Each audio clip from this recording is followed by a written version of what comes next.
Ho,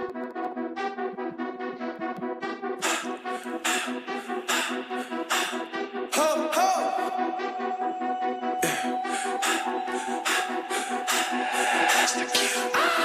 Look, I come from a city, you hear signs when we sleep.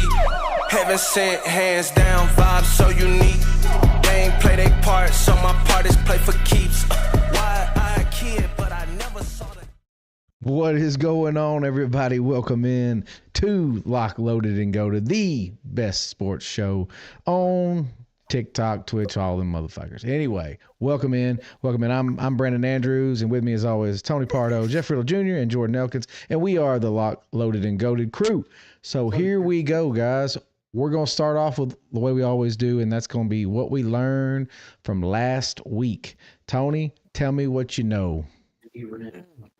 Well, outside of Ohio State and Indiana, there's still not much stability at the top of these rankings that we have going on. Not like the rankings matter anyways. But what I learned is that I can never again trust Heupel to win big road games. I was there witnessing some bullshit, but it is what it is. I shouldn't be shocked by it. So, yeah, that's about it. Wow, we were glad you were there, Tony. We knew the minute you said you had tickets. We knew. W. Sure you were W. glad. Thank you. Thank you for the follow. Riddle. I'll wait for you. Jordan, what did you learn? I learned that the tonight hour is getting crisp, and we are getting right for those deep conference upsets, baby. It's a fun time of year. Tell me about it. All right, Riddle, what did you learn last week? Well, I learned that Mississippi State is the Make-A-Wish win for doomed coaches. Malzahn, Jimbo, and Billy Napier have all been fired following wins against Mississippi State. Alex Mortensen coaches one of the biggest upsets of the year in UAB over Memphis last week. Could have had a banger of a group of 6 matchup this week had that not happened. What's that game called, Jeff? The big old bronze rib trophy game. Battle for the bones. Yeah. And then 100-pound bronze rack of ribs is a yeah, it's actually awesome. Game day is heading to Nashville for just the second time ever. Last time game day was in Nashville was October 4th, 2008, Auburn versus Vandy, and Vanderbilt won that game 14-13. Not bad. That was a heck of a take on what you learned. So per Josh's request, since he's here, baby, he said get that damn trivia going. He needs a leg up on D's.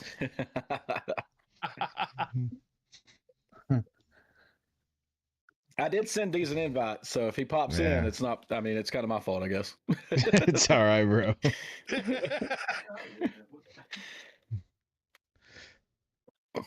Are you ready for my trivia, Brendan? I think I'm ready. Go ahead. That's All right. So, everybody, Julian Sayin has had 6 straight games with 70% completions and at least 2 touchdowns, which is tied for 3rd most consecutive games by a QB since the year 2000. What quarterback has the most consecutive games with a 70% completion percentage and at least 2 touchdowns since 2000?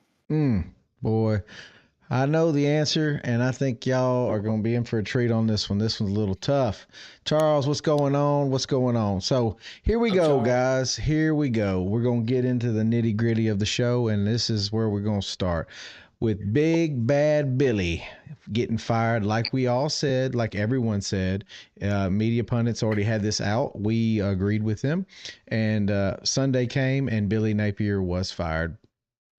So with that said, we have Florida, Penn State, Arkansas, and we have some other jobs that are available. But, trying to stick to some of the better, more high prolific jobs, we're going to, start with that and we'll work our way down. Jordan, talk to me about the coaching carousel. We've talked before about how deep this could get. Just give me your thoughts on it and tell me where you think this is heading. I don't think we've seen anything yet. The James Franklin fire absolutely opened the floodgates. We've heard all this time for the last 2 years, hey, if a buyout's over 10 million-ish, it's going to be hard to do. You got revenue share coming in. And Penn State said, fuck it. We're still going to fire this guy. And now boosters around the country are looking with a subpar coach going, well, they did it. Why can't we? Why isn't our money green enough? So I really think this could be some floodgate opening coming up here really soon. Reports are out today that Florida swung and missed on Marcus Freeman. Rumor has it they're turning their sights to Lane Kiffin. Does Lane take that job? What does Florida have to offer at this moment right now that Ole Miss doesn't? That's a very good question. We're going to come back to you, Jordan. So, Tony, just what are your thoughts? How deep is this going to go? Where are we heading? That's the question. Yeah. Yeah. Well, since 2000, Josh. Since 2000. Since the 90s. Julian Sayin was the inspiration for the trivia question. It's all right, Josh, bro. We still love you. I do agree with you, Chad. Peyton Manning first. I do agree with Chad. Money, recruiting, and facilities. Yes, Florida is up there, but Ole Miss is spending money too. So, all right, go ahead, Tony. Honestly, who the fuck knows? I don't know. I know Kiffin's the front runner, but I doubt that happens. I know I said earlier in our little chat that Florida is not like a premier. I was just bullshitting. Obviously, they are. I just had to throw a jab in at the university because they're not what they were still. I know they still got that name, but I'm just going to go through a list of coaches that have been fired since March, and there's still quite a few. Well, most recent, Deshaun Foster, UCLA seemed to turn a leaf, so I guess you can say that's still a job that's open. But it's all going to start with Florida, really, because a lot of these coaches are going to be looking at Florida. These candidates, Penn State, they're going to take a back seat. Nothing's going to happen, obviously, until Florida gets figured out. But you still have, from what the odds are, obviously Lane Kiffin is apparently the front runner. I just don't see it happening. It's hard for me. I know it might seem like a really good spot for him. How many more college kids he's going to piss off by leaving? But you got Eli Drinkwitz from Missouri. That's a name that's been mentioned. Jed Fish of Washington, and Rhett Lashley from SMU. Those are some. I could actually see Drinkwitz going there. That's just my opinion. I mean, that would be a step up for him. That'd be a step up. It'd be a step up for him, and I know they got a good thing right now. Missouri, they're building that stadium up. They're trying to make it look like it's not a high school football field anymore. But hell, it's just like anything. What the hell was that? Missouri's not supposed to be a football school, really. They're really not. I don't consider them like some top-notch program. So hell, if he does leave, then the fans, I guess, like we say, should just be thankful what he built there. Because no one ever talked about Missouri years ago, unless it was Michael Sam. So that's it. Well, hard to follow that. Riddle, give me your thoughts on the Coach Carousel. Where are we going? I don't know what happened on our other two, but they just went black. Oh God. But I'll just go into it. I just wanted to bring up some key stats that what led to Napier getting fired. He was 22-23 in 4 seasons, 12-16 in SEC play, 5-17 against ranked opponents, 0-14 on the road in those games, 3-12 against rivals Georgia, Florida State, LSU, Miami, and Tennessee. That's the fewest by a Florida coach in those games since the 30s. He is the first full-time Florida coach to finish his tenure with a losing record since Raymond Wolf in 1946 to 1949. All of those things, you're not going to last in Florida. Florida did apparently reach out to their top target, and that conversation lasted about all of 2 minutes, and Marcus Freeman said no. Wrong enough. So, hello. Good night. And so apparently they have transitioned their focus to their second top target, and that would be Lane Kiffin at Ole Miss. So we will have to stand by and see how that goes.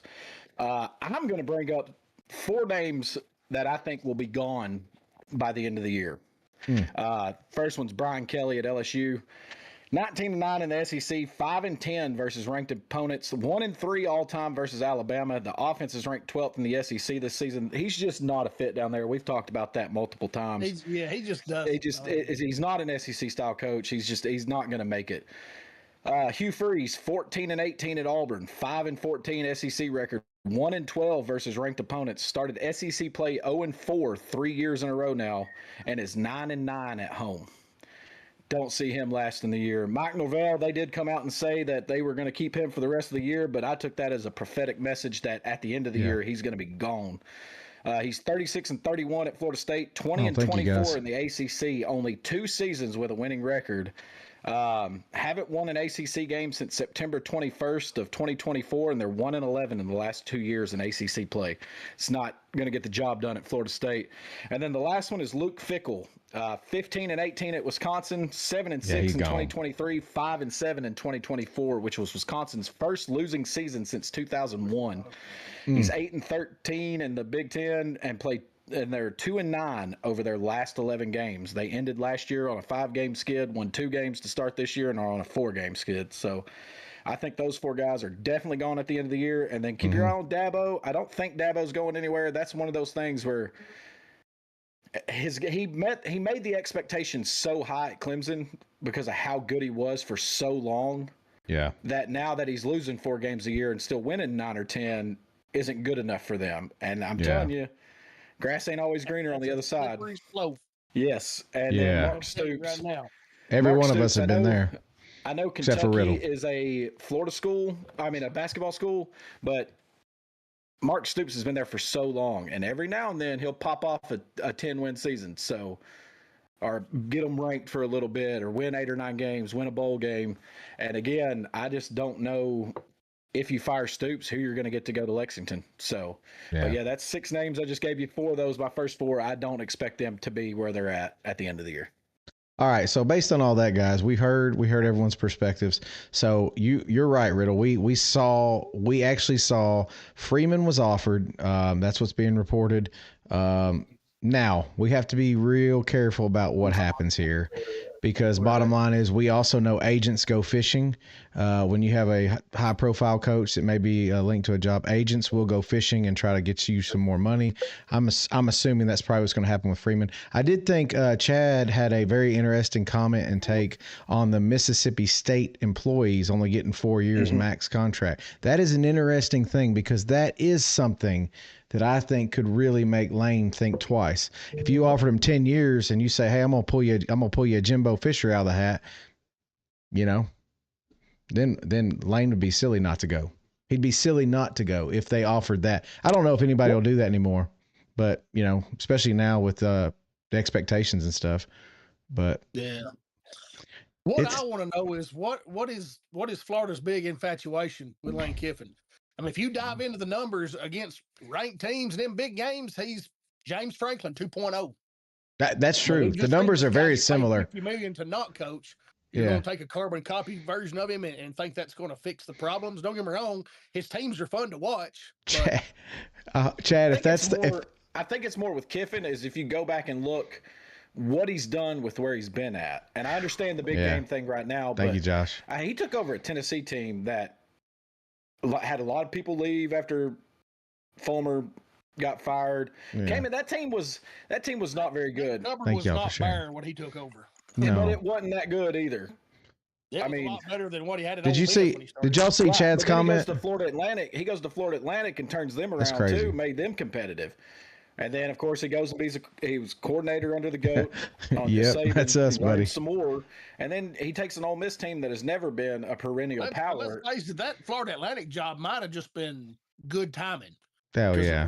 I agree. I don't know that he can do that again. I agree. From Group of 5. But I mean, I think it's more a bad coach by any stretch. I'm just saying, if you want to go by raw numbers and go by raw data, he's good, but he's not great. But I think it's more of the bigger picture. You look at what he's done with what he's had, and it is pretty impressive. He's a good coach. Yeah, he's a good coach. Hey, what's up, LeJay? What's up, man? What's up, B Crap? So Chad's saying 7-year, $98 million is the rumor he's hearing. Yeah, you might as well go, bro. He might as well. I'll pack for him because I know he's leaving. There ain't no what. But okay, so another thing I want to throw out here, just before we move on from this topic. So Penn State, Florida, we talked about this. Which job is more premier? Florida. By a mile. Yeah. Florida by a mile. Okay. Yep. What are we basing it on? Conference, competition, facilities, money, recruiting hotbed. So Penn State, and what they've done recently. Penn State does have money. I mean, that's a pretty much a wash. That's a wash. Yeah. But and tradition. They got money. Hell, they're paying a guy $70 million. Yeah, no shit. And tradition. Penn State's got that too. So if you look at Penn State, you're sitting down with a guy, and you're like, hey, we're going to play 2 ranked teams a year. We're going to win a lot of football games, but we ain't going to win the big ones. Yeah. I mean, what are you doing? Florida. I mean, you're playing the best competition week in and week out. Usually, I know there's going to be some people in the chat that crucify me for that, but top to bottom, you could lose any week. And Jack, it's a recruiting hotbed. How many teams in the nation go to Florida? That's true. To IMG, to all those schools down there. A lot. Every one of them, I guarantee you, recruit out of the state of Florida. But you know as well as I do, Notre Dame's not a recruiting hotbed, and people travel to go to that school. I mean, it is what it is. But Jack said Ole Miss may have been a perennial powerhouse had Freeze not been stupid with a cell phone. They were cheating, Jack. Yeah, they probably were going to be a perennial powerhouse. Many allegations. Yeah. I mean, what's up, LeJay? How are you, man? That hammer was coming down on them when that happened. So okay. That so was now just the catalyst to fire it all off. So now we know. Okay. So all that said, and I'm asking questions. Do we think? I know Lane Kiffin. I'll give you Lane Kiffin is probably that's premier. That would be a premier hire. No matter where he goes, that'd be a big splash. Outside of him, there's other coaches that we've talked about on this show many times, like a Golish. Which of those second tier, let's say B tier coaches, would you consider to be okay with, like Chad going to Florida? Would you consider Golish a good hire? Let's say Lane says, hey, I'm done. I would if it comes to that, because he's been coaching in Florida. Yeah. He's laid some roots down in Florida. He knows the area. Again, he came from SEC as a coordinator, so he understands SEC football. That wouldn't be a bad hire for them. I mean, could it get worse? I mean, I guess it could get worse. I guess it could always be worse. Chad said he'd rather have Brom. Yeah, but is Brom going to leave Louisville? Hell, that's his alma mater. He played there. I don't know. Tenure there, and he's building a monster. I don't know. I mean, they're ranked, and they're projecting the right way. But I agree with Riddle and what he said. I think there's many more coaches that are going to be going bye-bye. Brian Kelly could be one of them. Mike Norvell, agree with. I'm telling you, I'm going on a limb. I do think, Riddle, you're correct with Sweeney and I think Shane Beamer. I think Shane Beamer, with the way he's been interacting with the fans, the way that program had expectations, I'm just telling you that programs are not putting up with any nonsense, I guess. I don't know. I mean, I'm more of a loyalty guy.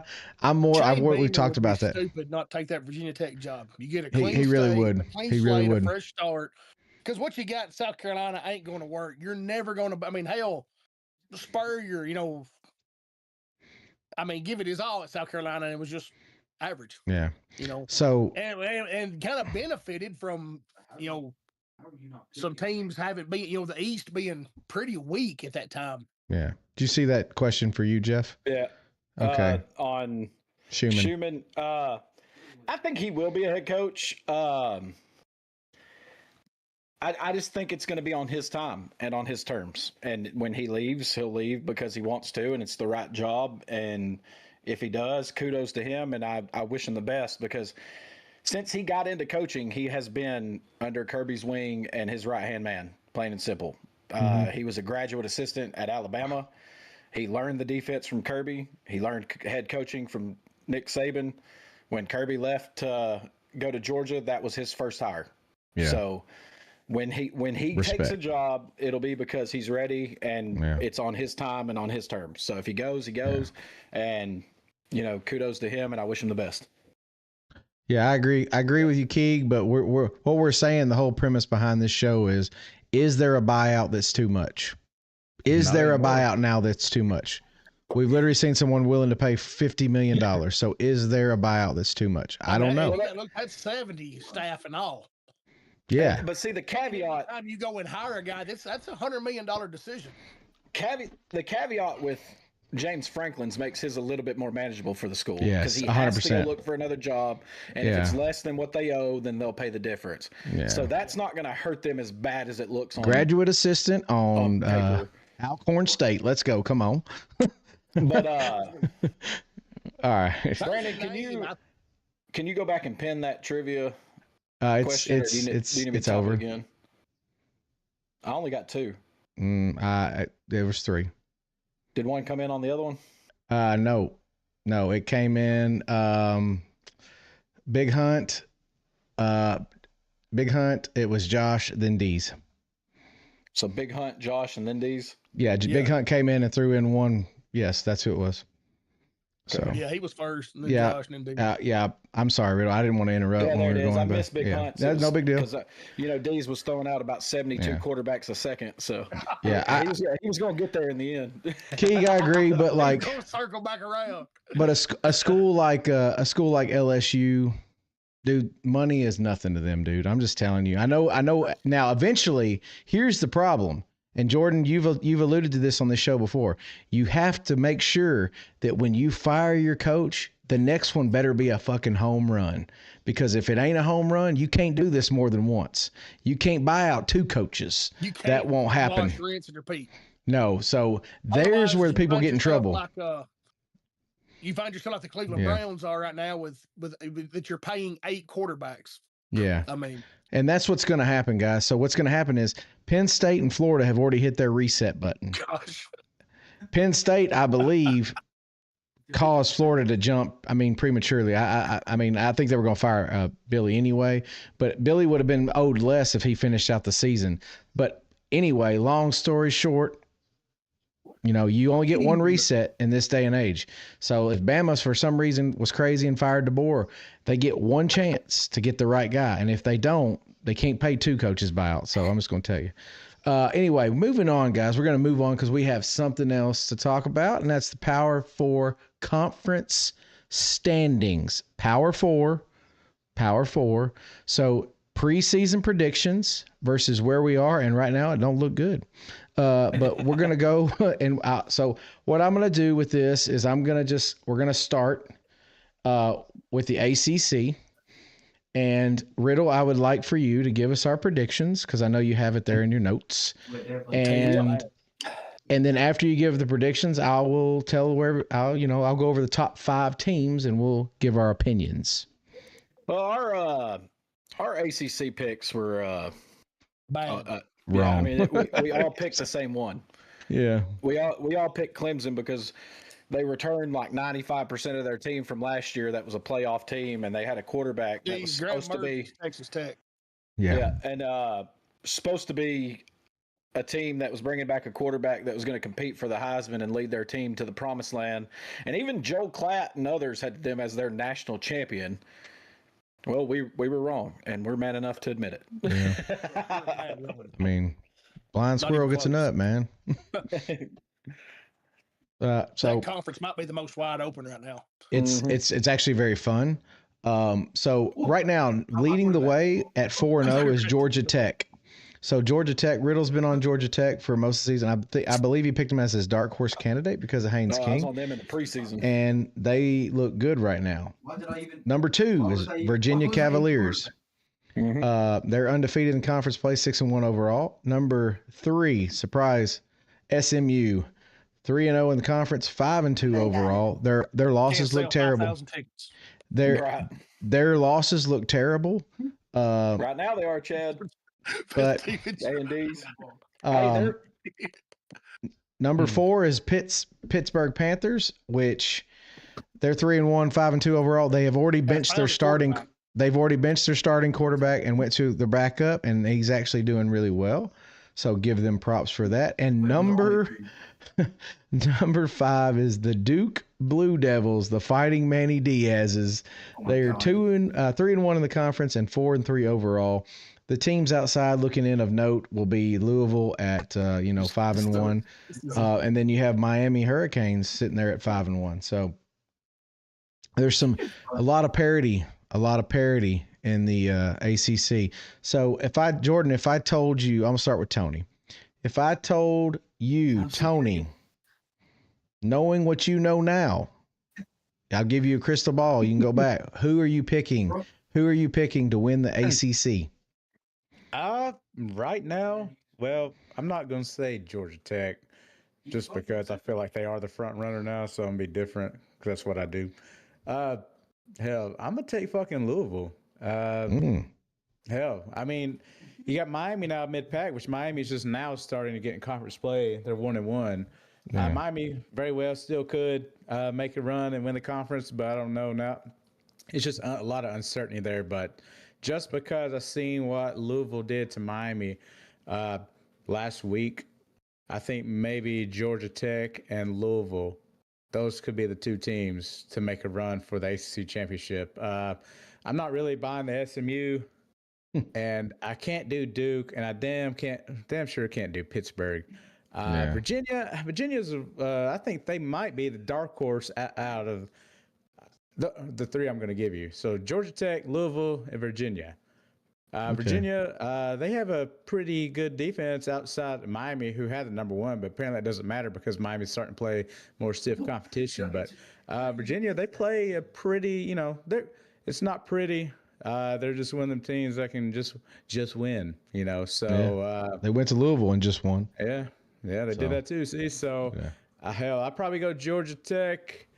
I'm going to say Louisville and Virginia, but I'll say Georgia Tech the favorite right now just because unless something happens to Haynes King, I think that they might be all right. But give me a Louisville, Virginia outside Georgia Tech. Riddle.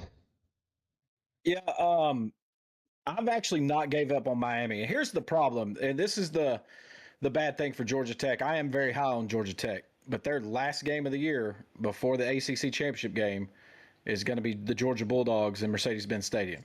And that's going to be a physical football game. And that's kind of unfortunate for them to have to play that game and then turn around and play whoever in the ACC championship game if they make it to that point. So I'm going to go with Miami and then Louisville. I like Louisville too. I mean, they've got the tiebreaker over Miami right now, so they've got the step ahead on them with that win last week. But both of those teams, I'm not giving up on Miami yet. They had a slip up. There's only 6 or 7 teams in the nation that are still undefeated. So one slip up. I mean, hell, look at Alabama. They got rolled in their first game of the year, and they're one of the hottest teams in the nation. So I'm not selling on Miami just yet. But give me Louisville or Miami. Jordan. Oh, me. He picked me on because I'm joining back. I'm joining. Hold on. Sorry, my laptop's acting up. I think I'm gonna roll with Pittsburgh. Does Notre Dame count as a conference loss in ACC? No, they're weird scheduling quirk that they get the bowl, but I couldn't remember if that counted as a loss or not. Okay, so this is pretty well. I mean, they've got NC State and Stanford up next. Should be 2 more conference wins. Should be 5-1 in conference going to that Notre Dame game. They do go to Georgia Tech. Of course, that is the week before Georgia. So that'll be a tough spot for Georgia Tech. And then they have Miami at home in Pittsburgh to finish out the year. I mean, Miami, I think Miami's an easy one to pick. I like to go out of the box, but I'm going to go with Pittsburgh. I think they at least have a spot in the game. And then we'll see if they can pull off a big upset to win it. Yeah, so I'm going to actually go with Miami. I agree with Riddle. I'm not going to count them out yet. Their schedule looks, it's not crazy. It's not like all of our schedules where I feel like we just got team after team after team, and we got several key ranked. Miami doesn't have anyone ranked yet. Now, you could make the argument that Pitt should be ranked or, but right now I'm going to go. Schedule was definitely front loaded. Yeah, I'm going Miami. And then I'm gonna go on a limb, and I'm gonna say the Georgia Tech. I'm gonna get on the Georgia Tech, the Rambling Wreck, and I'm gonna just get on that train because they're the easy pick right now. So with that said, we are moving on to the Big 12. So Riddle, give us our picks, and then let's go over where we are. I don't know why I keep closing my folder on that. I don't know. Yeah, Big 12. Let's see, where's it at? I know me and you and Tony all went Arizona State. I have to see what. I took Kansas. Yeah, you did take Kansas. So, yeah, we you done. Me, you, and Tony took Arizona State, and Jordan took Kansas. Okay, so here's where we're at. BYU undefeated, 4-0 in conference, 7-0 overall. Cincinnati 4-0 in conference, 6-1 overall. Arizona State 3-1 in conference, 5-2 overall. Texas Tech 3-1 in conference, 6-1 overall. And Houston 3-1, 6-1. Tony, I will start with Riddle this time. Riddle, knowing what you know, who you going with? Tell you what, BYU, they're underdogs again, which we'll go into this more later, and they could be underdogs in each of their next 3 games as well. They go to Ohio State, home against Houston, and let's see. No, I got that on the other page. Never mind. But BYU and Iowa State this weekend, Houston, Arizona State this weekend. That's big for the Big 12. These standings.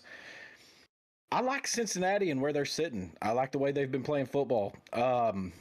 They've got a really good shot to win that conference and go to the playoffs.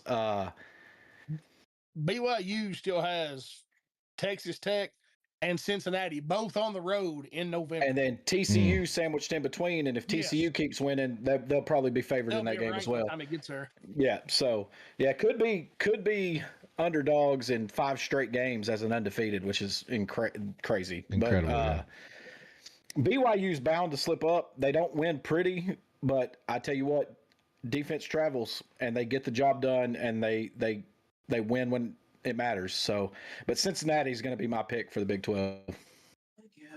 Okay. Jordan, who you got? Yeah, I'm with Jeff. I like the way Cincinnati's playing football right now.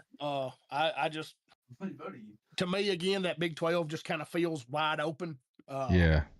Especially with Texas Tech, with their quarterback issues. So I'm going to roll with the Bearcats. Okay. Tony. Oh, I'm not changing up. Arizona State still has a shot, so I'm going to sleep on Arizona State. I'm not changing it here. As long as they keep a healthy Sam Levitt on the field, I think they'll be in ball game. So, and don't forget about Houston down there at 3-1, 6-1. I mean, I'm forgetting about it. So my pick was Arizona State, and my dark horse was Texas Tech, and I honestly believe those two teams could play again in the championship. Close, I believe those two teams. Yeah, we're not good, bro. We need a lot more, buddy. How many did we say we needed? 100. You're gonna have to get all your friends and family, Chad. You're just gonna have to go to Gainesville, get all the jort wearing motherfuckers to start just liking and subscribing. Anyway, if you can fire old Sunbelt Billy and pay that contract, you can follow, get 100 people to follow us. 100 on the red and 100 on the purple is what he said, or was it or? I said or. You said it should be both. I'm gonna go with both. Okay. Chad, I hope you do, bro. I hope you do. Dude, we'll do it live. I don't care. Come on, bro. So I'm gonna go with Arizona State and Texas. I'm gonna go Arizona State, but I think Texas Tech and them could play again in the championship. BYU does have need to be wrote off just because they lost last week. No. I mean, it was, BYU's a good team. So all right. Moving on, we're at the Big Ten. We are at the Big Ten. So, 2-horse race. Yeah, 2-horse race right now. Well, we say that, but no, yeah. 1, 2, 3, 4, there's a few, but there's 9 teams with 1 loss or less. Okay. And if they got a 1 in that loss column, they're out. That's probably true. Jordan, I keep watching. you're up, brother. You're up. Tell me who. I'm not changing anything. Yeah, I wouldn't either. I mean, the way that defense is. All right. Well, Tony. If Indiana beats them, they'll have it to do because. Yeah. I mean, Ohio State has the Jimmies and the Joes. And they got X's and O's. So I don't know how. Right now, I don't know of anybody that's going to go against Ohio State and be favored. I'm talking anybody. Don't matter. Home, away, it don't matter. Ohio State has allowed 41 points all year. Yeah. Don't get me wrong, Indiana has only allowed 81 points all year, but they're still double of what Ohio State has given up. Yeah. And 16 of those came in their last game, and I'll talk about that more later. Yep. Yeah. All right. Tony, what are you doing? I'm not changing. Oh, okay. Well, 2 games ago, Jeff. You picked. Well, it's Illinois. Going down. Play Wisconsin last, though. Yeah, 2 weeks ago. Obviously, the only other one in this sorry-ass conference. Oregon, obviously, people going to nut ride them, so they still have a shot. But everybody else, Southern Cal, nope, they're frauds. This is the fraud alert, pretty much, from everybody on down in Oregon. But it's just Tony, a bunch of fraud you didn't alerts pick on Ohio here. State. So who are you picking? You picked Penn State. No. Me, you, and Brandon all took Penn State. And we were wrong. I'm assuming you're changing, right? I thought I said Again, another team that came in returning everybody with a quarterback that was supposed to lead them to the promised land. And this is going to be James Franklin's big hoorah. Had the best running back tandem in the nation and shit the bed. Is anyone not picking Ohio State? No. I'm picking. Okay. I'll throw Kippy some love. And this is what I was going to say is before Sunday, Indiana and Ohio State, neither one had a ranked team left on their schedule. After Sunday, Michigan somehow has crept back into the top 25. So technically Ohio State has one more ranked team on their schedule. But Ohio State, Indiana, Oregon, A&M, Georgia Tech, Alabama, they're all going to be favored in their remaining games more than likely. So especially for Ohio State and Indiana, they're both undefeated in conference. They don't play each other in the regular season. In the Big Ten, now watch out for UCLA. They're 3-1 in the conference. That's Tony's team, baby. I'm just kidding. But they are 5th in the Big Ten right now. But no, Indiana, Ohio State, they're going to win out. That's going to be number 1 versus number 2 in the Big Ten, and I'm here for it. I just want everyone to know you better be watching them Northwestern Wildcats. You better be watching them Northwestern Wildcats. Hey, what a turnaround! What a turnaround! I like them better than Michigan and fucking Minnesota. Yeah. These Roe just has battered Michigan, beating my ass syndrome. I think they rectify the losing streak this year. All right. So. Well, we're down to the big one, the big boys, the conference we all participate in. And so at the start of the year, I kind of made a little comment that there could be a big log jam at the top of the SEC where I could see a plausible scenario where multiple up to 6 teams finishing 6-2. And don't look now, but it's all matriculating like we all thought it might. I'm not saying it will. I'm not saying it won't. I'm saying that it could, and I could see this being the future every year, just like all the other conferences. The playing field is level. So with that said, Tony, we start with you. Who you picked at the beginning of the season? Are you changing it? Riddle, tell me who he picked. Yeah. All right, so I picked Georgia. Tony picked Texas. Brandon picked Georgia. Jordan picked Texas. Well, goddamn, it's good to be. Has a shot. They got a shot. I mean, he ain't wrong. They still have plenty of life. They do. Yeah. What we're finding out is if everybody in the chat remembers, we fade Tony Pardo, and at the beginning of the year, he picked Clemson, Penn State, and Texas, and they've all just fell the fuck apart. Hey, that was a massive and I faded him. I faded him one time, and I was right. That was that a don't teach plan because I hate all them fucking teams, and I just. So maybe IU all the way. Who's scared? Kevin Mendoza. I literally said Clemson, Penn State was ass before the season started, and they didn't deserve those rankings that they had. Texas UT Junior, so probably why. So yeah, I love to see failure. They don't have a shot, so no, I'm not sticking with them. Even though they're 2-1, they don't have a shot in hell. And I think I did say Alabama. I remember saying Bama would be as a dark horse. Yeah. Yeah. So Shit, I'm gonna ride my dark horse and fuck it. All right, so here's what I want everybody to know. Here at Lock, Loaded, and Goated, we are not too proud to pimp out Tony Pardo. We will send him to your opposing team's venue, and he will lose the game for you. All we got to do is send us a check. Lock, Loaded, and Goated. We will take cash. We'll take Venmo. We'll take all that shit. We will send Tony over there. It ain't no problem. He said Tony is the Undertaker. Yeah. If you need a team, go down to send me. Tony's the Undertaker. WrestleMania, baby. He's undefeated. Yeah. Or in this case, defeated. If you need an L, Tony's your man. All right, Riddle. You're still in the hunt. I think, but Alabama owns the tiebreaker over Georgia, so even if Alabama slips up, they're still number 2. They actually own the tiebreaker also over Vanderbilt. Georgia has the tiebreaker over Mississippi. That's your top 5: A&M, Alabama, Georgia, Mississippi State, Vanderbilt. It is a logjam. A&M might slip up. That Texas game is going to be tough for them, just as Oklahoma, it was tough for them. Like, it's a rivalry game. Anything can happen in those games. I don't see Alabama losing 2 games here on out. I think they're going to be there. A&M, all they got to do is win, and they're there. Like I said, the tiebreakers for Alabama, they would have to literally lose 2, and somebody under them would have to win out for them not to make it at this point. But I'm still going to ride Georgia because we have a chance, and that was my preseason pick.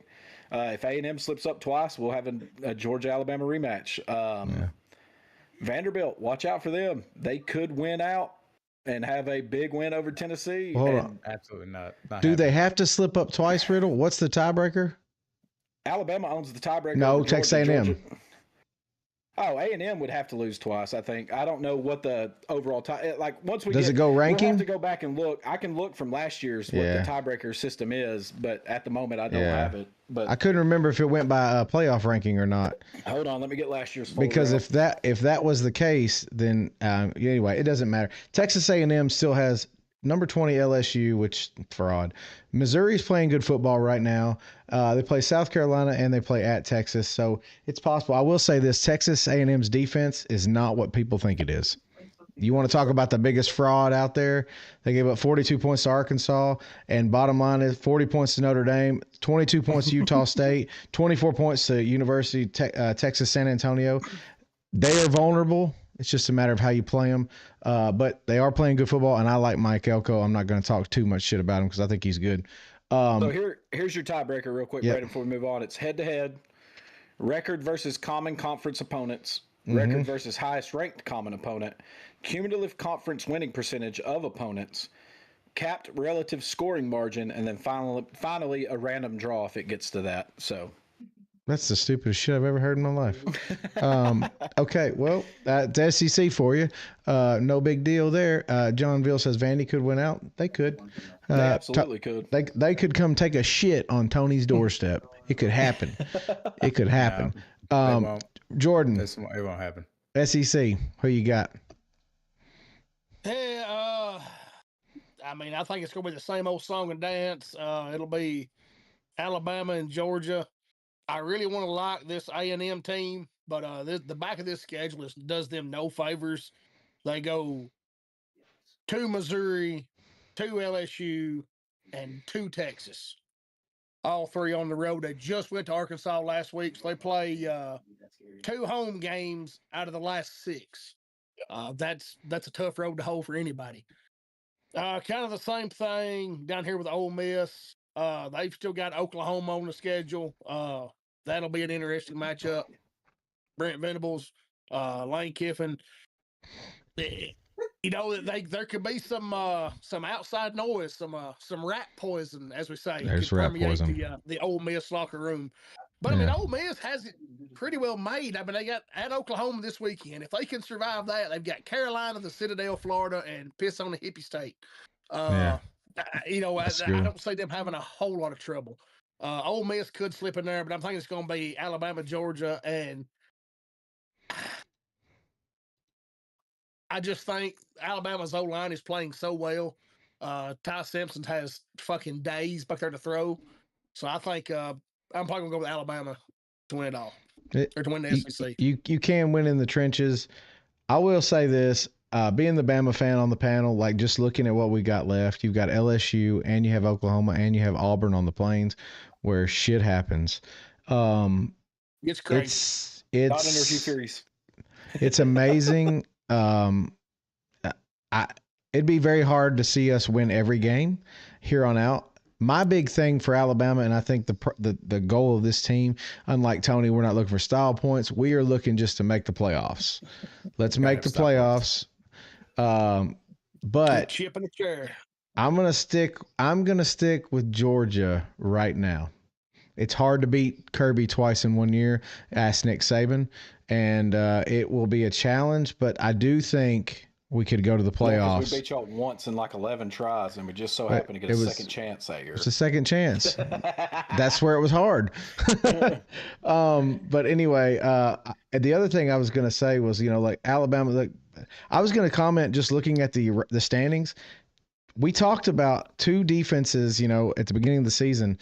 Brent Venables has allowed the least amount of points in the SEC. He's 66 points allowed for 6-1 Oklahoma. 66 points. Texas has allowed 79 at number 2. I mean, to me, that's crazy. Georgia, which not the normal Georgia defense, is at 137, and Bama's at 124.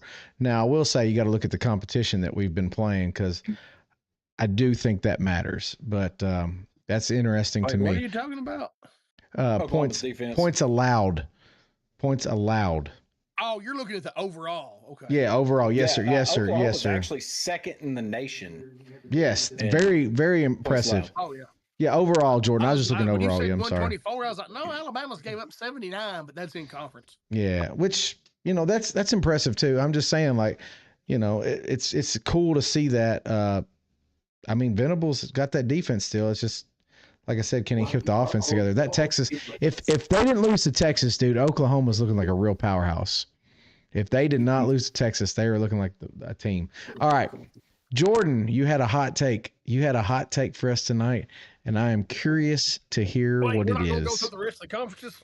No, Power 4 only, brother. Yeah, Power 4 only. We're going to do group of 6. Yeah, we're going to do it next week. Damn good. We're going to do it next week. Next week. Yeah, at least cover the pack too. Washington State with a runaway. All right, hold on. Let me pull this up here. Well, I can remember exactly how I had this worded. All right. So I was at a viewing party this weekend. There was a debate that got a little heated. Spirited debate. And it got me to thinking on this. So I spent my Monday and Tuesday kind of mulling this over. Should targeting be exercised more on offensive players than it currently is? The way the rule is written, anybody can be guilty of targeting. Yet it's extremely rare extremely rare to see it caught on the offense. Yet there are plenty of no calls offensive players that could qualify for it. Dude, tell that kid put a shirt on, man. He's intimidating. Golly. Coming up in there swole. Hey, he's got to go. We can get kicked off of TikTok. It's a rule. I don't know. It's a rule. You can't have minors in your videos on live. Yeah, can't have minors. Oh, really? Yeah, it's weird. It's weird, bro. He's 18. It's 18 TikTok. Rosie in the chat just said, "My Lord, not this conversation again." Oh, come on, Rosie. We're having it now. Apparently, she was live for it. She was there live experiencing it. Anyway, there's plenty of calls that could go off that don't get called, obviously. If player safety is the ultimate goal, then shouldn't defenders also be protected from pulling guards that are head hunting or running backs and receivers leading with their crown of their helmet? I'll let y'all. Absolutely. So I'll go first. I absolutely think that the targeting should be called more on offensive players because if you look at this, 90% of the time a ball carrier, a receiver, not so much receivers, they're kind of pussies. They try to get out of bounds. But especially running backs, your offensive linemen, pulling guards, and stuff like you said, anybody like that. I mean, look at Cam Scatterbo. When he gets the ball, the first thing he does when he's about to be at contact is lowers the crown of his helmet. Yeah. straight into the defender. And a lot of times the guys try to get low. And a lot of times those targeting are called on defensive players. It's because the offensive player, they're going low with they're going low. And the offensive player has went low with them with the crown of his helmet. So how can you say that's just defensive? I totally 100% support the fact that offensive targeting should be called more. Absolutely. Okay. I will say, I spent some time today trying to look this up, trying to see the number of times it's called on offensive players versus defensive players. About 3 times in the history. Nobody has that stat. Of course not. But currently, because it's considered targeting. It's called or it's not. But so far this season, targeting is only called on average and this is out of all the games, not just per team. This is all college games played so far. It's been roughly 834 thus far. It's on average 1 time per every 7 games that there's a targeting call. Well, that's not that bad. And I mean, I'll admit, over the years, you've seen it go from 2 to 3 times a game. Oh, yeah. 2 to 3 replays a game to, let's check it. Let's see if it does or don't, to where it's better this year. Generally, they call it once, either they're on or they're off, and they move on. I actually can't tell you of one time.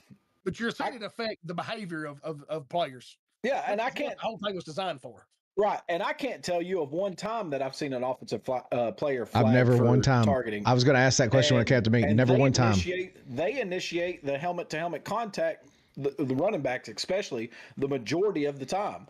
Yeah. Now, obviously, your malicious ones with a defender, just kind of what happened to Castellanos against Stanford. I don't know if y'all got to see that clip of Castellanos was scrambling late in the 4th quarter. Already went into his slide, and the safety from Stanford took 2 more steps and absolutely lit him up. Knocked him out of the game, knocked him out, knocked him unconscious.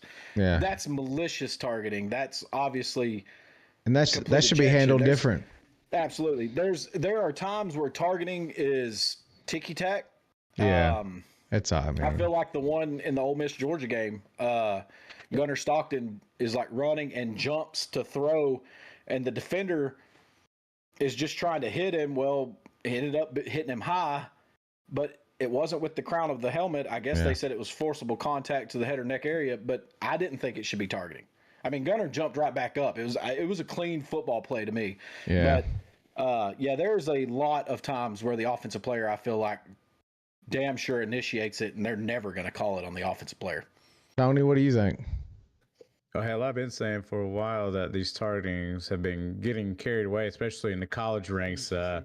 Years ago, whenever the player safety, I guess when they started caring about player safety, and they came up with a targeting rule, but the old rule was literally the defender, he launches himself, he leaves his feet, crown the helmet down at the intended offensive player. That was targeting. A lot of the shit now you see is literally just, it's a normal contact play, in my opinion, because like y'all said, a lot of times offense players are the first guy to lower their fucking head. It's all the time. Watch all these replays.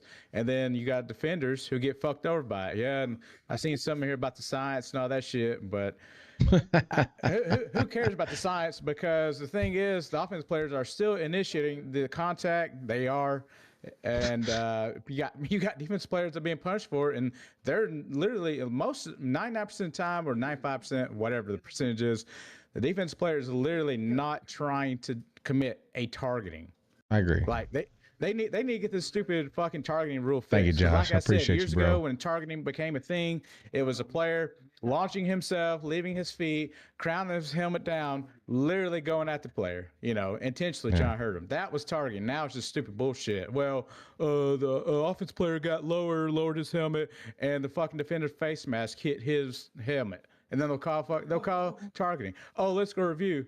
Oh, we determined it's not targeting, but guess what? You still get 15 yards. Yeah. Get the fuck out of here. That's just So, stupid. the only thing I'll say is I think they need to. So, for the first time ever this year, me watching a game, I saw a defensive lineman inside, still in the scrum of the offensive defensive line, get called for a targeting. I've never seen that in the history of football. There should be at least something. I mean, there's no reason why, if you haven't even moved off your line of scrimmage, that you're getting a target because you're sitting there getting blocked by no lineman. I don't understand that. that's beside the point. If we're concerned about player safety, I'm going to ask this question, and this is going to be heated for not us, but for other people. If we're concerned about player safety, why are we not forcing them to wear a Q collar and a Guardian helmet? If we're that concerned about it. If NASCAR didn't know they needed a Hans device until Dale Earnhardt died. So if that's my comp to it. If you're that worried about it, we have people getting diagnosed with CTE that played football for years, NFL players and stuff. If you're that concerned about player safety, make them wear the safety gear, and then you can reduce back on the targeting a little bit and, start, like Tony said, go for those real malicious things that just, are not. The guys being a dick trying to knock somebody out. Which I think there should be almost like a flagrant 2. I think there should be like a flagrant 2, and it should be multiple game suspensions, because I'll tell you what targeting too. But anyway, we'll move on. We still got our top 25 games. So first, I don't want to admit the dangers. Yeah. Because they don't want to. Yeah, I know. But you know that, dude. The school could pass those Q collar out and those Guardian helmets, and it would be no big deal, dude. It'd be free for the kids. Who gives a shit? Oh, it's because they don't look cool. Who cares about being cool if you're winning? Anyway, top 25 marquee matchups.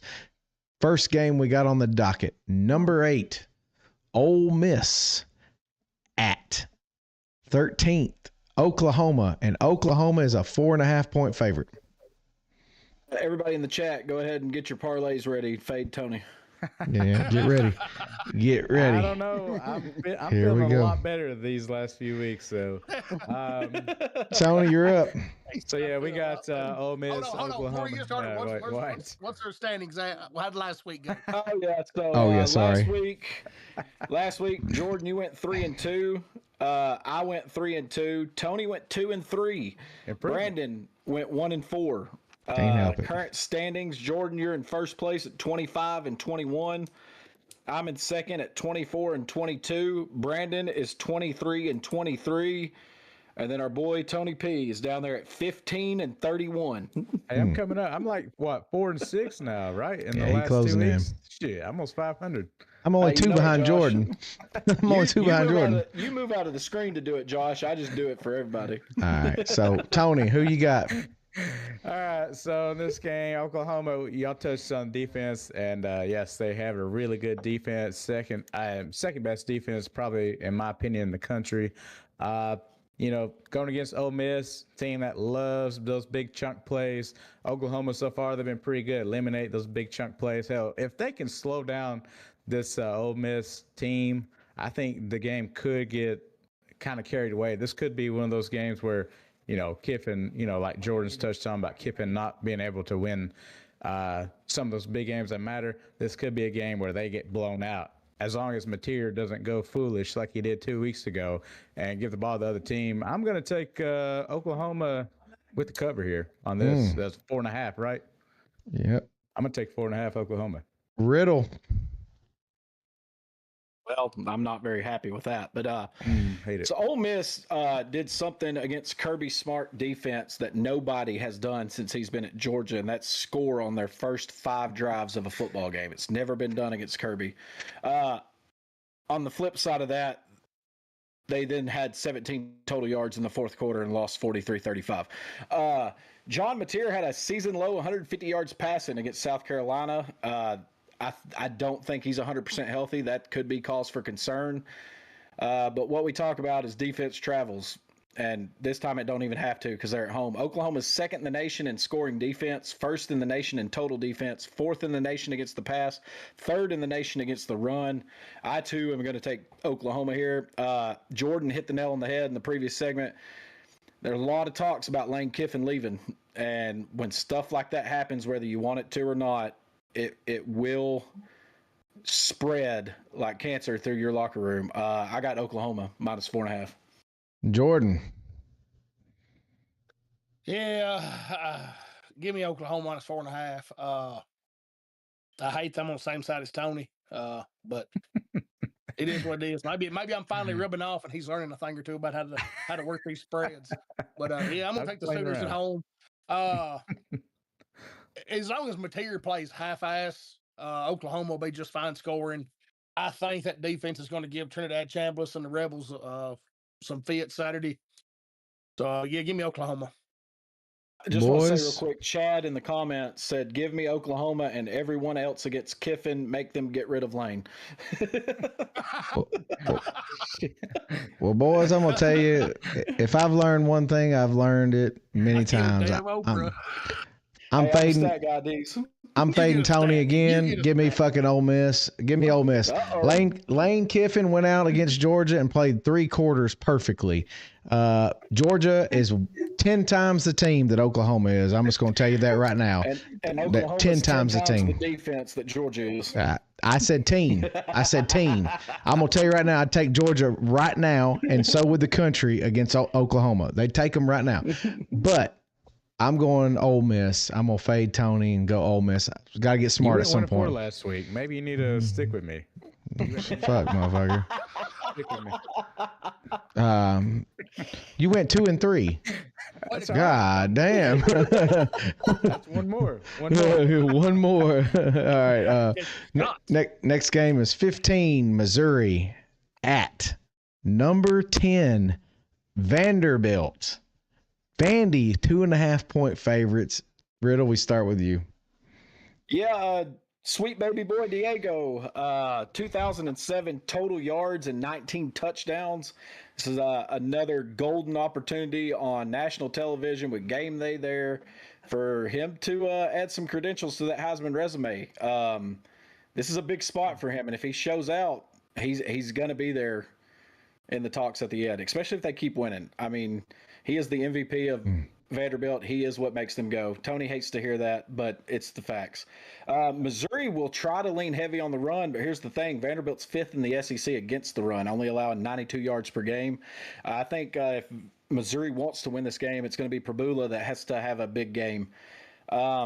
Ahmad Hardy is 1st in the SEC with 169 yards and 6 yards per carry. 2nd in the nation in rushing touchdowns. It's going to be a task for Vanderbilt this weekend, but they have already sold out for Saturday. Nashville is going to be 30,000 fans. Give me Vanderbilt -2.5 and to keep the Cinderella story alive. Damn. All right, Jordan, it's on you. Yeah, I'm a believer in Clark Lee and Diego Pavia. I'm rolling with Vandy -2.5. I just I don't like this Missouri team. They're not a bad team. I don't have a lot of faith in them, especially on the road. Give me Vandy at home. All right, Tony. Yeah, does anyone want to buy me a ticket to the Vandy game? You know, so I can end this bullshit. Yeah, someone want to buy him one. It's gonna happen eventually. You know, y'all don't have, no one has to buy me a ticket, but yeah. And I did take Vandy last week. Also, I was right. And I hate to say this, but I think Vandy's going to win this game. I feel like, you know, I always shit on Missouri every chance I get to. Now it's like 2 teams that just, I don't know. These 2 teams, they just fucking piss me off. I don't know what it is about both of them. They just do. Vandy's no longer the dogs anymore. You know, the market's caught on to them. They can't be the underdogs anymore. And like you guys said, Diego Pavia. Tony, I'm proud of you. Diego Pavia is motherfucker okay. say it. Diego Pavia is playing okay, he can no longer be treated like the underdog anymore. That throw it out the window. He's no longer the underdog. So, but yeah, just give me Vandy in the points. Yeah. All right, number 2. I'm taking Mizzou, and I'm fading Tony again. Fuck Vandy. I watched both these teams play. Bama played them both back-to-back weeks. I know which team's better, and it ain't Vandy. But I will say Diego is a better quarterback than I think Prebula for the offense that he's in. I do think that. I think Ahmad Hardy, though, I think his mom still looks better than his girlfriend. Well, that's easy. But I think Hardy could have a big day. I really do. I think he could. So we'll see what happens. I got Missouri. So moving on. This is Tony's ex team. So Tony has moved on. He's moved on to bigger and better things. And his old team, Illinois, number 23 in the nation, at Washington. And Washington Washington is a 4.5-point favorite. Tony, nope, not you, Tony. Even though it is Illinois, I should let you go first. Jordan, you go first. Shit, hold on. I'm say Washington, Illinois. Mm-hmm. Yep. Is Washington ranked? No. Well, they should be. They should be. At home. They That's lost to a good Michigan pick, last Jordan. week. Good fucking pick. Give me the Huskies at home. All right. Tony. Yeah. First off, Illinois fucking sucks. I've been saying since last year. I'm tired of talking about You fucking them. motherfucker. Yeah. 1 week they're top 25, 1 week they're out. Next week They're orange, Tony. They're fucking bad. They're fucking trash, and it's not the real. They're orange. It's not the real orange. So if you don't care, you can't see. You're colorblind. Don't you do it. He's going with you. Don't you do it. Hey, He's going with you. Anyways, yeah, give me Washington. Oh. Give me Washington. No points, baby. All right. Riddle. Yeah, love them or hate them. Illinois is 5-2, and their only 2 losses are to the undisputed top 2 teams in the nation right now. They're the only team to score double digits on Ohio State. Luke Altmaier doesn't turn the ball over. He's completing 72.4% of his passes, 1,821 yards, 13 TDs. The problem is he's been sacked 23 times. That's Hang in there, Josh. 125th in the bro. nation in sacks allowed. Washington was ranked in my rankings last week, but then went to the big house and laid an absolute egg and lost 24-7 after a 5-1 start. Sophomore Damon Williams, he's having a great year. 1,837 yards passing, 10 touchdowns, 363 rushing, and 4 more touchdowns. Here's the thing, is Washington and Illinois are ranked 14th and 15th in the Big Ten against the pass and 7th and 11th against the run. So expect a high-scoring game. I'm taking Illinois plus 4.5 in this one. Just pick. So here's the deal. I came into this thinking I was going to pick Washington. I looked at Jordan. I thought, man, that guy knows what he's fucking talking. He knows ball. Then Tony fucking picked Washington. And then Riddle just convinced me, and I'm going fucking Illinois. I'm getting on the fucking bus. I'm getting on the bus. I'm going to fade Tony all the way down. Hey, this is for science, motherfuckers. This is for science right here. I promise you, when I end up 5-0 this week, you're going to be like, God damn, this motherfucker knows You were ball. talking shit about Illinois, too, saying how you couldn't trust them after they got mollywopped by Indiana. You by can't trust them. You can't trust them. They suck. But I know what I can trust, fading Tony. I can trust fading Tony. You about to go 1-4. Jordan, if we've learned nothing else, what do we know? What do the facts say? Fade Tony. Hey, your mama lies, Tony lies, but goddamn, the numbers don't lie. All right. Anyway, I got a college football encyclopedia right here that I have read many times. I am a stat guy. I got all right. Hold on. We're gonna be done. We working through it. Number 3, Texas A&M. At number 20, LSU. Texas A&M 2.5-point favorite. This is an interesting one. Tony, go ahead. Yeah, so A&M struggled last week against Arkansas on the road, which is only actually their second road game of the season. I just feel like something's telling me I need a row opposite of them. No matter how much I hate Brian Kelly and SU, I think Brian Kelly's a fucking terrible coach. I don't think he's good. But something's telling me I need to go with LSU, and it's 2.5, a night game down in Baton Rouge. So hate to do it, but give me LSU and the points. You're welcome. Kiss of death, baby. Kiss of death. All right. Here we go. Riddle, you're up, brother. Yeah, night game in Death Valley could be dangerous for this A&M team, but the LSU offense has never found its footing this year.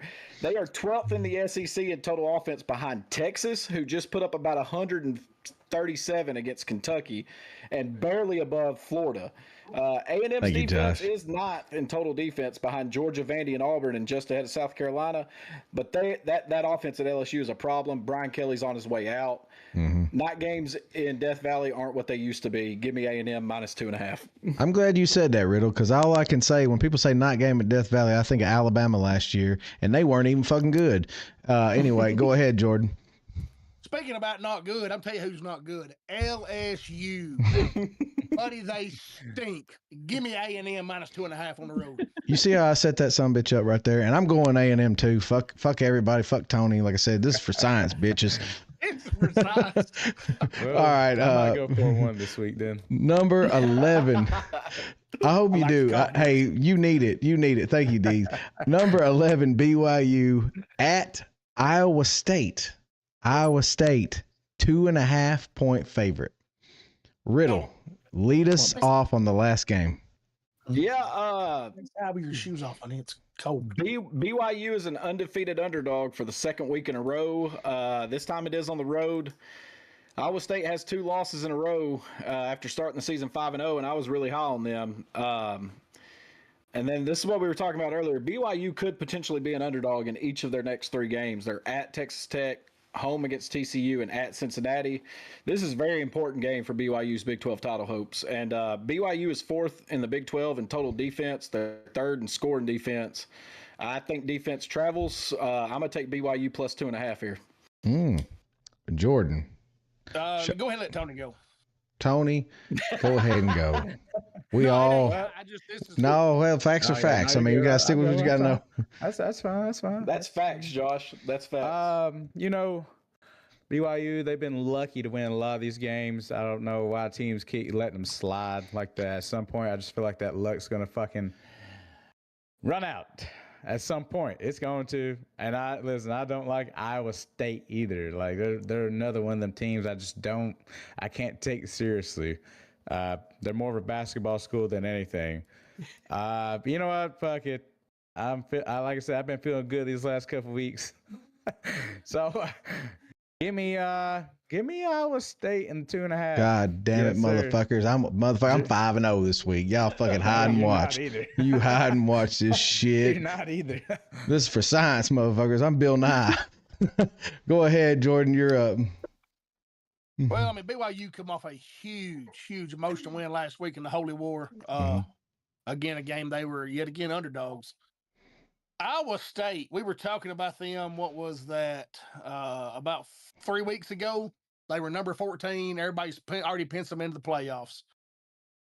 That being said, I teased, if y'all saw my promo I cut, I teased my game of the year, and this is it. Iowa State coming off back-to-back losses and a bye week. It's been a rough 3 weeks in Ames.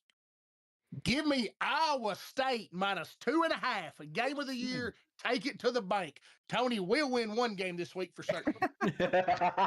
And like I said, guys, we can't mess this shit up. This train is rolling down the fucking hill at this point. I'm going BYU. Give me them goddamn Cougars. Give them to me. Just for y'all that didn't realize, he kept saying this was for science. Brandon literally faded Tony in every game this week. I told you, motherfuckers. Somebody got to do it. Somebody got to do it. Hey, we got to put this. We got to put the. I'm like Mythbusters, man. I got to put this shit to bed. Anyway, so that's gonna do it for our picks for the night. Riddle, we got all our answers. Go ahead and give us the answer to the riddle. Kudos to Big Hunt for being real quick with that. Shout out to Dees for being persistent and naming about every quarterback that's ever played in college football since 2000. Josh coming in with the other right answer. So Big Hunt got 3 points. Josh got 2. Dees got just the 1, which means the updated standings is Dees is at 15 points. Big Hunt is at 12. Josh is at 9. The top of that is heating up. All right. It's that time of night to put the kids to bed. It's time for Pardo's Pour.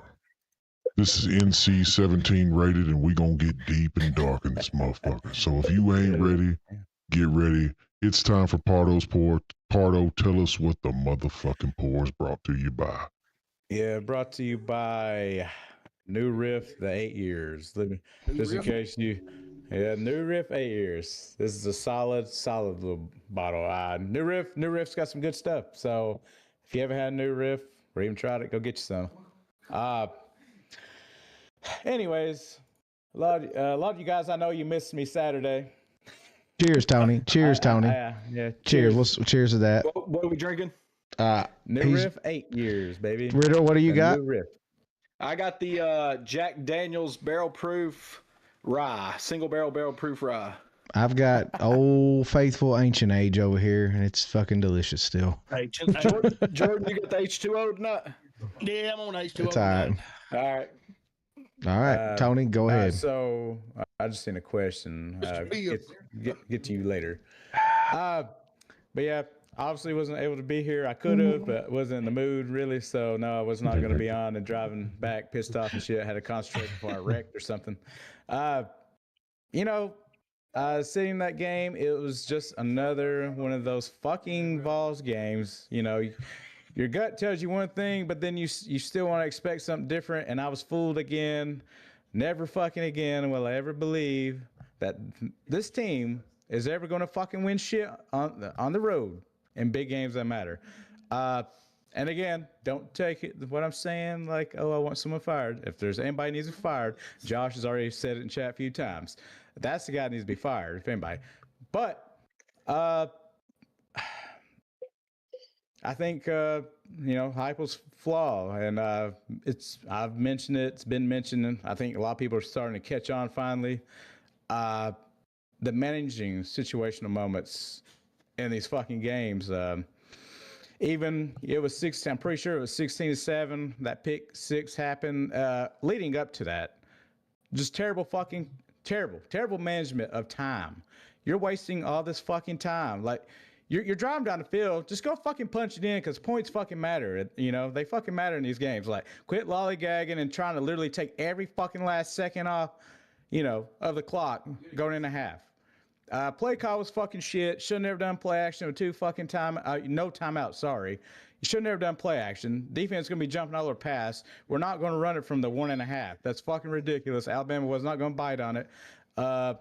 Offensive line, the interior got fucking beat up. They had a couple of timely fucking sacks that fucked us on drives. Couldn't, get first downs.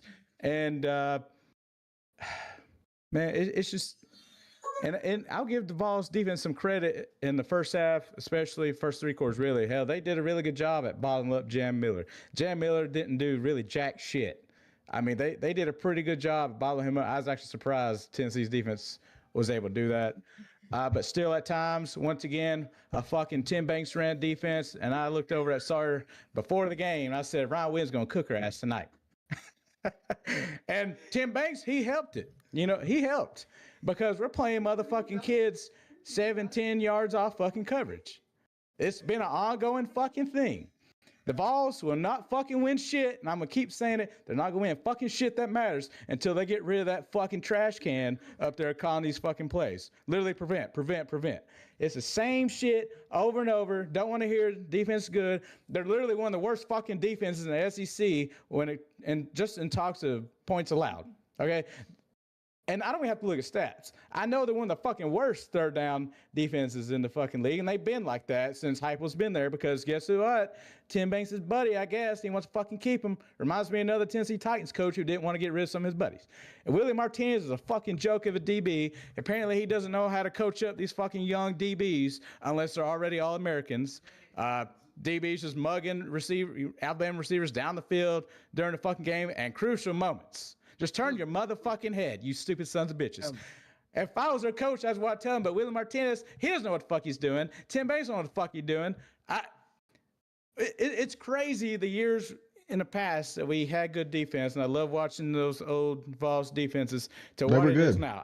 I love the offensive side, what we're doing, that whatever at times, even though, like I said, Heupel's managing situation during games is stupid as fuck, honestly. I feel like he turns into a pussy when it comes to play calling a lot. He doesn't want to get the ball back, doesn't want to score too fast, and then you seen what happened right before the half. And as soon as that pick six happened, I literally said, I said, I think we're cooked. I said, I think we're cooked. That's what I told him. I said, I think that might be it. I mean, I've seen this shit before. I don't know what's the game. Yeah, it was. 14 points lead. I just wish, and in that moment, I was thinking, so we got up. We fucking got up. He should have known. we should have spread their ass cheeks out. Like, that's the offense designed to fucking do. Spread them out, you dumb fuck. Like, what are we doing? Why are we going? Hell, it looked like a strong out for him. I was on the opposite side of the end zone, but it looked like almost a stacked house, not complete. But, and then, of course, you know, the throw was a little, it was underthrown. So are we going to fire the guy that called that play? Take him a jacket. No, I didn't say that. I just want to know. But that was a silly ass play call, and you know it was. You should have came out in a passing formation. Yes, that's what I'm saying. Yeah. The play action was fucking stupid with no timeout. Should have been an empty backfield. I was like, yeah, exactly. Like, it's either, you know, you had 9 I think seconds, Joey picks no it timeout. up. If it's empty backfield, I think Joey picks it up. It's shit like that fucking constantly. When I watch Tennessee Vols football, we go full, I don't know if I can say the word on here, but we go fucking full retard. Like, legit. We go radio we're on banned. these motherfuckers every time. Oh, well, fuck 'em. We're banned. We go radio on these guys. Every time it's a big game or something, we shit the bed, piss our pants, all because it's like Now we we're know. playing not to fuck up. This is why we get banned on TikTok. Y'all can find us on YouTube. YouTube. They freedom of speech. Freedom of speech.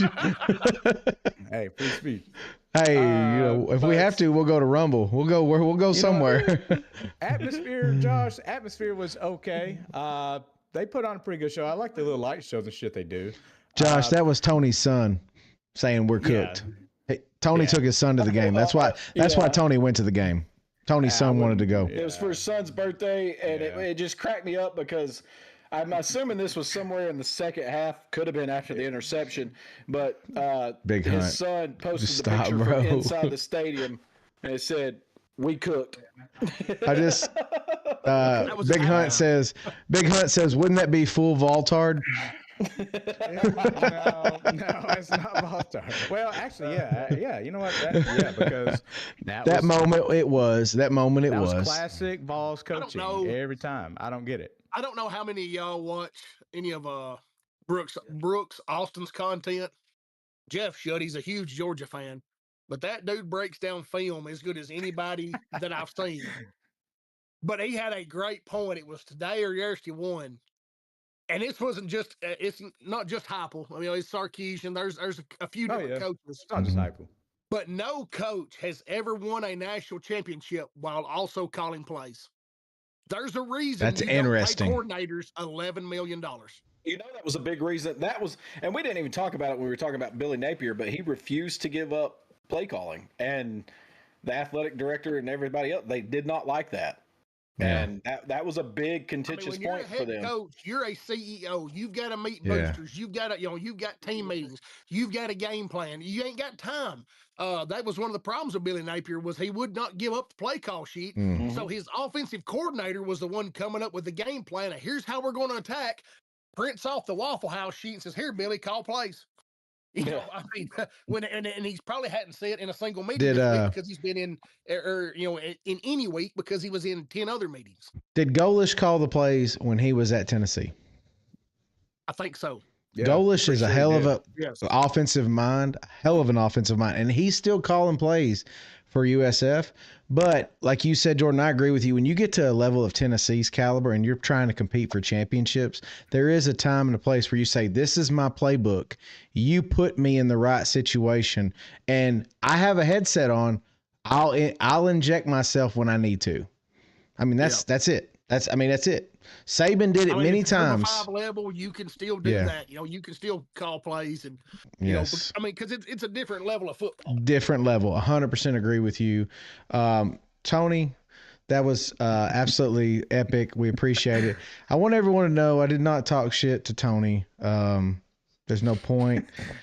And the reason why I say that is I don't. Next year it will be back in Knoxville, and it'll probably be opposite. If y'all want to hear a great story, we got it in our group message, and I'm not going to discuss it on here. If y'all want to, message Tony on one of the apps or Messenger, whatever you want to. But he said that some frat guys, tried to get to him after the game when he was walking back to his car, and all Tony said was they didn't realize they were messing with the wrong one. I've been dead inside for a decade. Yeah, been dead. Can't This do motherfucker. Hey, Josh, sorry, you can talk shit. It doesn't bother me. You know what? About the atmosphere. So about the second quarter, there's a black dude. He was sitting. He's a Bama fan. Just a row down to me, just a little bit to the right. This motherfucker, this guy.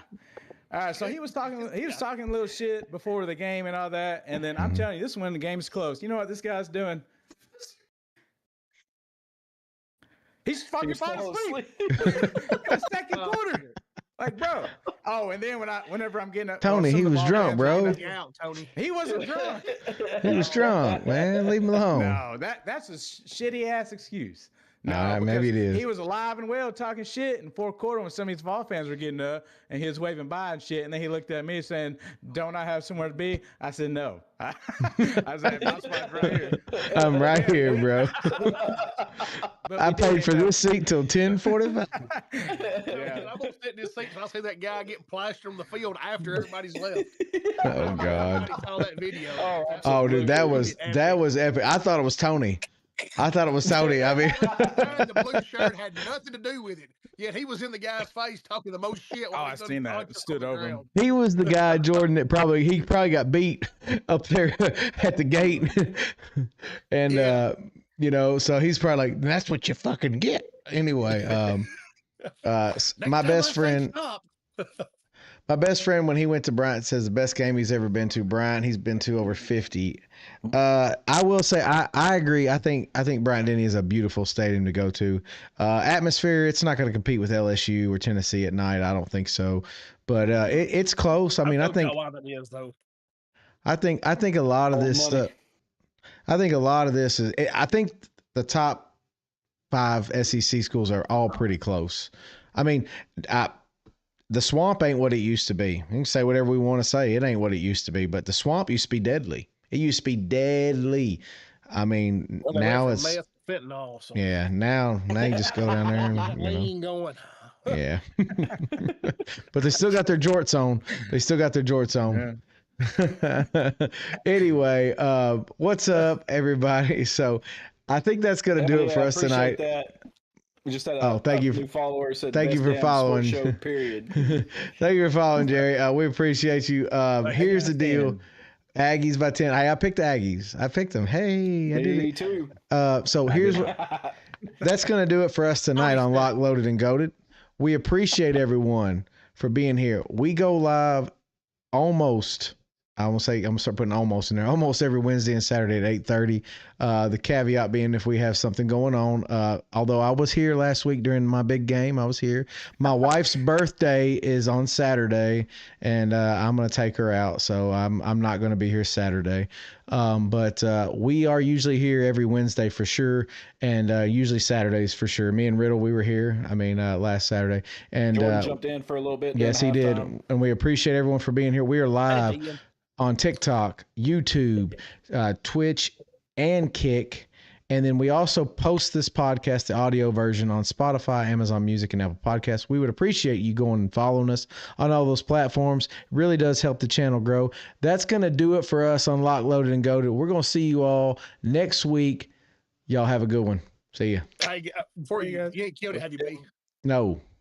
Hey, yeah, shout out to Josh and Dees. Oh, I apologize. Yeah, shout out Josh and Dees over on Golfer Game and Dees' channel. They'll be live tomorrow night at 8:30. And I believe Sunday night is their other night. They've get their schedule down pat.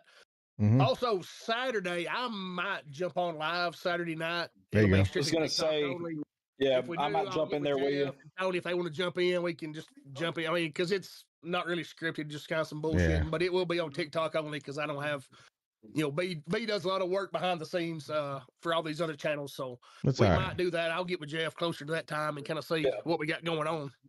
Yeah, so I'll say this. This is all I need anyone to do. Please just send me a text when I do not get TikTok alert. I get so many damn TikToks coming through. So when you go live, bro, just call me. Not call me, Jordan. Somebody can text me you're live, and I'll hop in there.